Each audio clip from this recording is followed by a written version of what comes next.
પુનઃ વરસાદ આવવાની શક્યતા રહેશે. હજુ સૌરાષ્ટ્રના ભાગોમાં પણ કેટલાક ભાગોમાં પણ ભારે વરસાદ થઈ શકે છે. ગુજરાતના ઘણા ભાગો ફરી જળબંબાકાર બની જવાની શક્યતા રહે. કેટલાક ભાગમાં ભારેથી અતિ ભારે વરસાદ થવાની શક્યતા રહેશે. હજુ પણ વરસાદની સિસ્ટમો સક્રિય છે, એક પછી એક સિસ્ટમો સક્રિય છે. બંગાળનો ઉપસાગર સક્રિય છે, એટલે લગભગ આજથી જ રાજ્યના ભાગોમાં બંગાળ ઉપસાગરનું વહન વરસાદ વરસાવી શકે તેમ છે.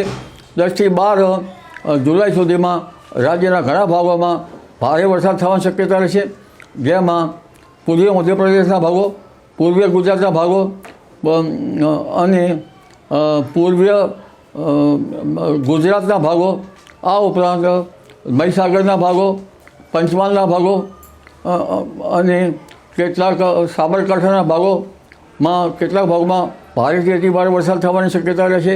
આ ઉપરાંત ઉત્તર ગુજરાતના ભાગો, બનાસકાંઠાના ભાગો, પાટણ વગેરેના ભાગોમાં પણ કેટલાક ભાગોમાં ભારે વરસાદ થવાની શક્યતા રહેશે. સાબરકાંઠાના ભાગોમાં પણ ભારે વરસાદ થવાની શક્યતા રહેશે. એટલે હજુ ઘણા ભાગોમાં વરાપ થઈ નથી અને પુનઃ વરસાદ આવવાની શક્યતા રહેશે. ખાસ કરીને હજુ સૌરાષ્ટ્રના ભાગોમાં પણ કેટલાક ભાગોમાં પણ ભારે વરસાદ થઈ શકે છે. પશ્ચિમ સૌરાષ્ટ્ર, ઉત્તર સૌરાષ્ટ્ર, જામનગર, કચ્છના ભાગોમાં પણ ભારેથી અતિ ભારે વરસાદ કેટલાક ભાગમાં ખાબકી શકવાની શક્યતા રહેશે. દક્ષિણ ગુજરાતના ભાગોમાં લગભગ સુરત, નવસારીના ભાગોમાં ભારેથી અતિ ભારે વરસાદ થવાની શક્યતા રહે.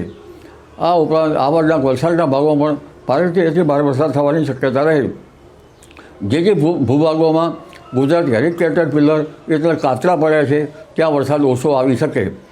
આ ઉપરાંત તારીખ 22થી પણ એક સિસ્ટમ સક્રિય થશે, જોકે 18 બાદ વરસાદનું જોર ઘટવાની શક્યતા રહેશે અને 22 બાદ થતી આ સિસ્ટમો પણ ગુજરાતમાં વરસાદ લાવી શકે. એટલે તારીખ 26 જુલાઈથી 30 જુલાઈ સુધીમાં ગુજરાતના ઘણા ભાગો ફરી જળબંબાકાર બની જવાની શક્યતા રહે.